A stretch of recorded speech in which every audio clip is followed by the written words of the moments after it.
Larangan penggunaan nombor pendaftaran kenderaan yang tidak mengikut spesifikasi sering dipandang ringan segelintir pemilik kenderaan. Walaupun hukuman denda serta penjara berdepan, mereka yang ingkar nombor plat fancy masih digunakan secara berleluasa. Adakah trend penggunaannya membimbangkan? Ikuti laporan yang saya sediakan. Nombor plat fancy membabitkan penggunaan angka atau huruf yang tidak mengikut spesifikasi atau sudah diubah suai.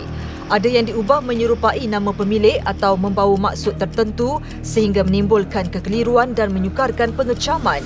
Selain motosikal dan kenderaan persendirian, kesalahan turut dikesan membabitkan kenderaan perdagangan.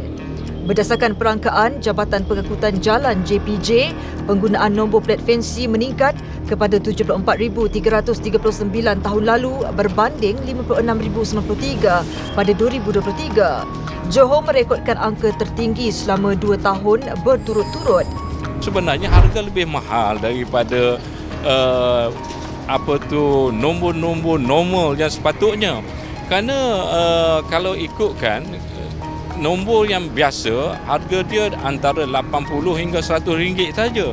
Tetapi nombor fancy ini boleh mencecah 200 hingga ke 300 ringgit. Jadi bagi saya ini adalah sikap pemandu-pemandu yang mana mereka merasa mereka nak kelainan.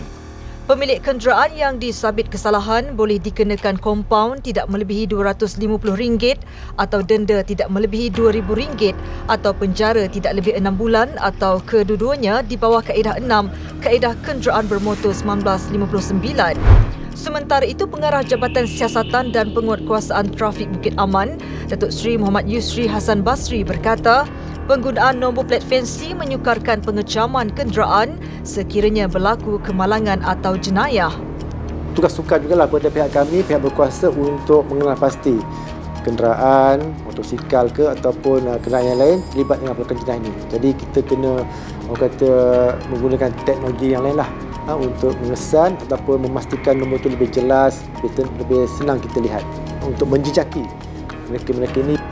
Menerusi operasi berterusan Bukit Aman, jumlah saman berjaya dikurangkan kepada 179,995 tahun lalu berbanding 229,730 pada 2023. Dalam pada itu, pemilik bengkel yang menjual nombor plat fancy mendedahkan kebanyakan pelanggan yang datang ke bengkelnya mengetahui tindakan mengubah suai nombor plat adalah satu kesalahan.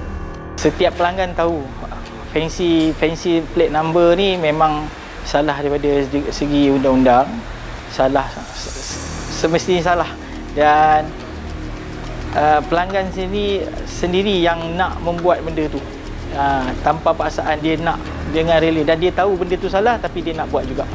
Jangan kerana hanya mahu kenderaan anda kelihatan cantik di depan mata, peraturan jalan raya dipandang enteng ataupun diingkari. Patuhi segala peraturan jalan raya kerana semuanya akan membawa kebaikan kepada anda dan juga pengguna lalu lintas yang lain. Laporan Siti Khadijah Jaafar untuk TV3.